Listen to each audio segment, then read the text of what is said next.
You feel it. That unmistakable pressure, that urgent signal that says, it's time. You head to the bathroom, sit down, and nothing. Or worse, a small hard pellet emerges, and you're left with that deeply frustrating feeling that the job isn't done. That the real problem is still there, lodged right at the finish line. If you know this feeling, you're not imagining it. The stool is genuinely stuck, and not somewhere deep in your colon, but right at the exit. This is a completely different problem from the kind of constipation most people know. It's the reason why those standard laxatives from the drugstore often fail you.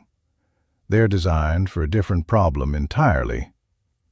In the next few minutes, I'm going to reveal why this specific type of backup happens, the unexpected 1 teaspoon trick that can resolve it in as little as 30 minutes, and the simple daily habits that can stop it from ever happening again. Here's the crucial insight that most people never hear. There are not one, but 2 fundamentally different types of constipation, and if you mix them up, you are treating the wrong problem. The first type is a transit issue, a highway problem. The stool moves too slowly through the upper colon, spends too much time there, and dries out over a couple of days. Most standard laxatives are engineered for this.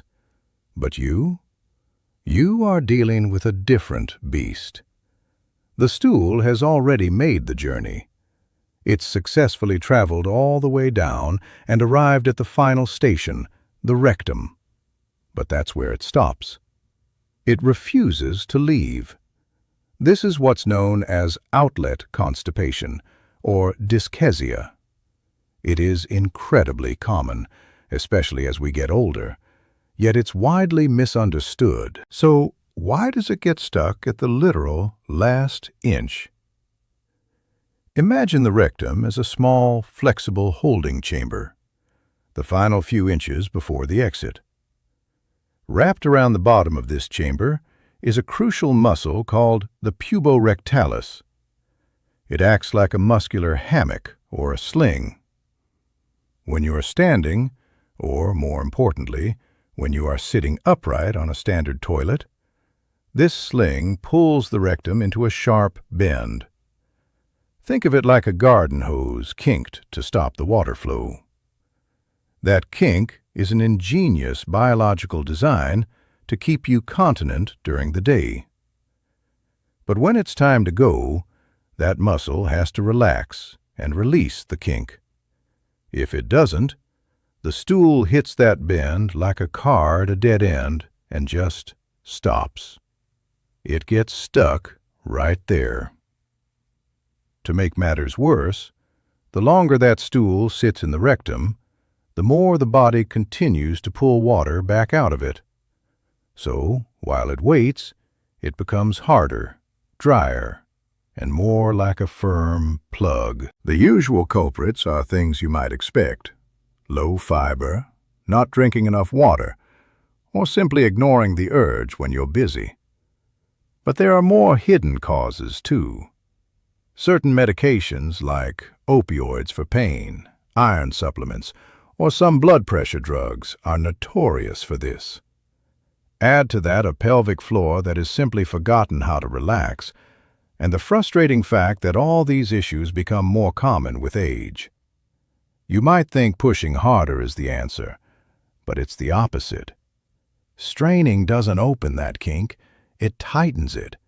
It puts immense pressure on the delicate blood vessels in the area, setting you up for hemorrhoids, painful anal fissures, or even a prolapse. Let's get to the part that actually works.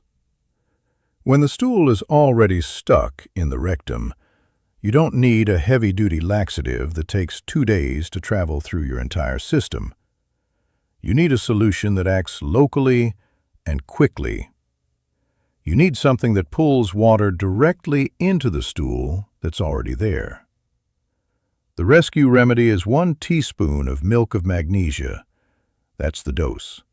1 teaspoon on an empty stomach with a full glass of water. Here's why this works when other things often don't. Milk of magnesia is magnesium hydroxide, and it's a powerful osmotic agent. In plain English, it draws water out of the surrounding tissues and pushes it directly into the hard, dry plug in your rectum. It starts to soften it from the inside out. For most people, the urge returns within 30 minutes to a few hours, and this time, things actually move. 1 teaspoon is about 5 milliliters. That is the sweet spot. You do not need a tablespoon, and you certainly don't need more. More is not better. Taking too much magnesium can lead to loose stools, uncomfortable cramping, and even electrolyte problems, especially if you use it often. For occasional, targeted use, 1 teaspoon is all you need. A few critical cautions. Do not use magnesium hydroxide if you have kidney disease. Your kidneys clear magnesium from your body, and if they aren't functioning properly, the magnesium can build up to dangerous levels. Also, use it with caution if you have certain heart conditions or are on medications that affect your electrolytes. Now, if you want something even more local and even faster, there is a second option, a glycerin suppository. You insert it directly into the rectum, and it works right where the problem is. It draws water into the stool and gently stimulates the rectal wall to contract. For stool that is right at the exit, this is often the fastest, gentlest solution. You can find it at any pharmacy without a prescription. One thing I strongly advise you to avoid, especially as a regular habit, are the harsh stimulant laxatives, like those based on senna or bisacodyl. They work by chemically irritating the bowel into contracting. They can cause severe cramping and urgency, and over time, your bowel can become dependent on them to function at all. For an occasional stuck stool, the osmotic magnesium or a glycerin suppository is a much smarter, gentler choice. But here's something most people overlook. You can take the perfect remedy and still be sitting on the toilet for 20 minutes with nothing happening, because your body is in the wrong position. Remember that puborectalis muscle I mentioned? The sling that kinks the rectum closed? When you sit upright on a modern toilet, that kink stays partly in place. You are essentially asking stool to push through a bend in the pipe. No wonder it gets stuck. The fix takes 60 seconds to set up and changes everything. Get a small step stool, about 6 to 9 inches high, and place it in front of your toilet. Rest your feet on it. Now your knees are higher than your hips. Lean forward slightly, resting your elbows on your knees. This single change, knees above hips, body leaning forward, straightens the angle inside your rectum. The kink unfolds, and the path opens. This is the second part, and it matters just as much. Relax your belly outward. Don't suck it in or clench. Let it soften and push gently forward. Then, breathe. Take a slow, deep inhale through your nose, feeling your belly expand. Then, a long, slow exhale through your mouth. As you exhale, simply let go. You are not pushing, you are releasing. This is the opposite of what most of us were taught. We were told to hold our breath and bear down.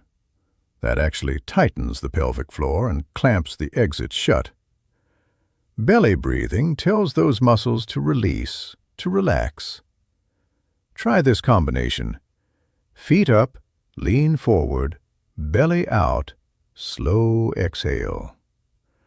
You will often find that stool that has been stuck for hours simply slides out on its own.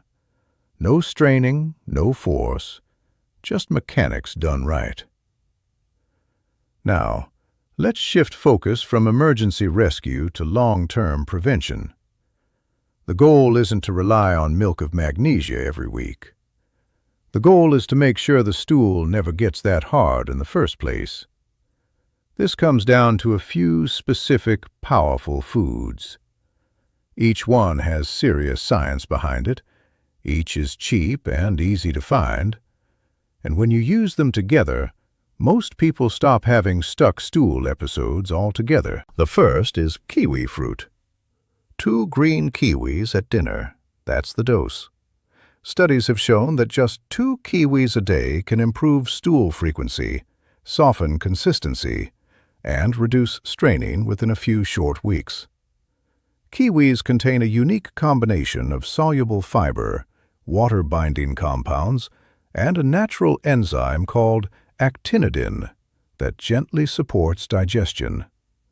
Try to eat them with the skin on if you can tolerate it. That's where most of the fiber is. The second is ground flaxseed. 1 to 2 tablespoons a day stirred into water, yogurt, oatmeal, or a smoothie. The key word is ground.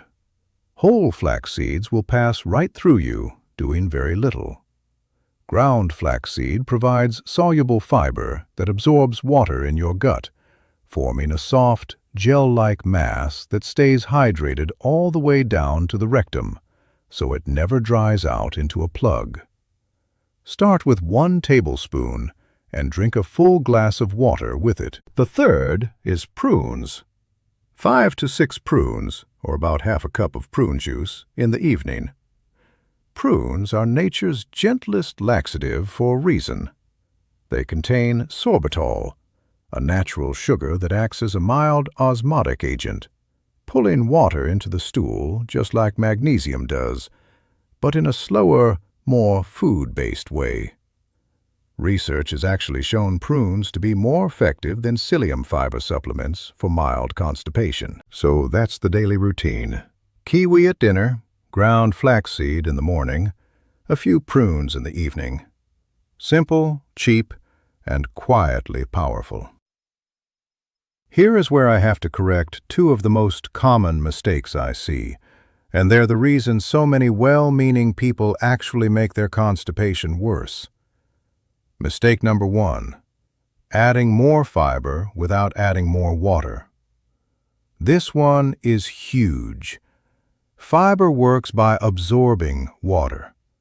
If you flood your system with fiber and don't give it enough fluid, the opposite happens. That fiber turns into something closer to concrete, becoming a denser, harder, drier mass that gets stuck right in the rectum. So if you start eating more flaxseed, more bran, and more vegetables, you must drink more water alongside it. That is not optional. Aim for about 25 to 30 grams of fiber a day, paired with at least 8 glasses of water. Mistake number 2, jumping in too fast. People hear fiber is good and triple their intake overnight.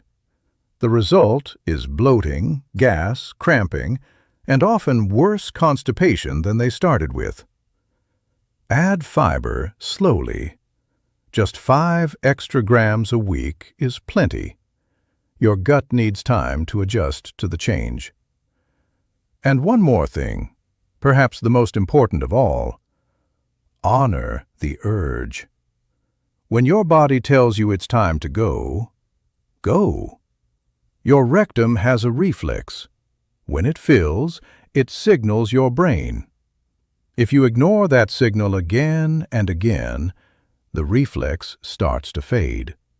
Eventually, the rectum becomes less sensitive, and stool sits longer and gets stuck. Listen to your body the first time it speaks. Now, before we move on, I want to touch on something that challenges conventional wisdom. Because here's a strange truth many people have never heard. There is a small group of researchers who have shown that for some people, eating significantly less fiber, combined with one specific ingredient, can actually empty the bowels 2 times faster than the high-fiber approach we've been taught for decades. I know how that sounds. It goes against everything we just talked about, but it's backed by science and traces back to an 8,000-year-old ingredient. It's an ingredient that has been used by billions of people around the world. Just 1 pinch before your next meal can be enough to soften the buildup in your intestines and support more efficient digestion within days.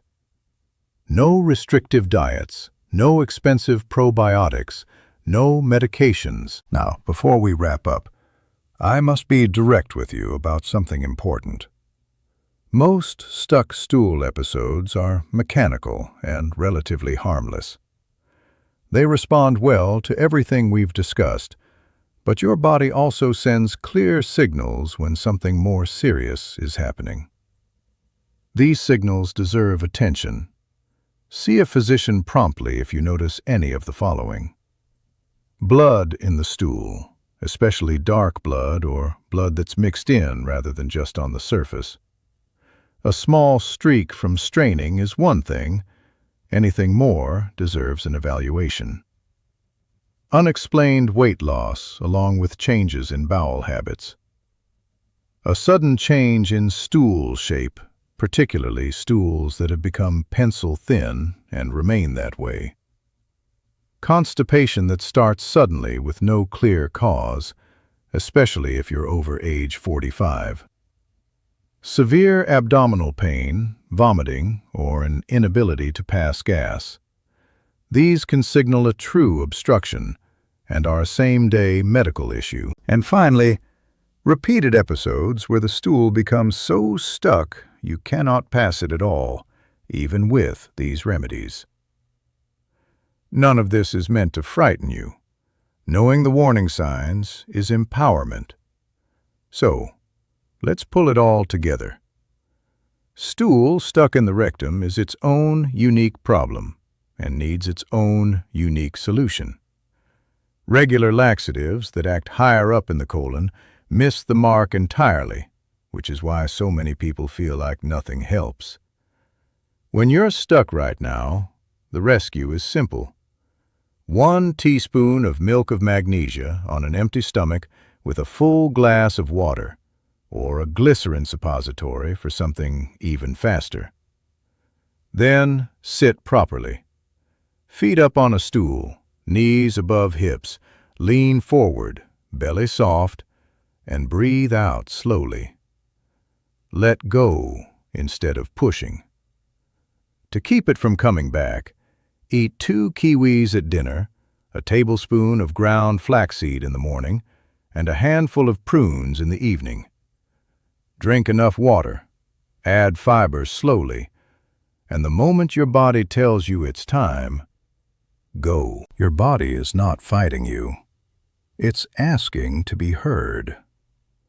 Listen the first time, and it will rarely have to ask twice.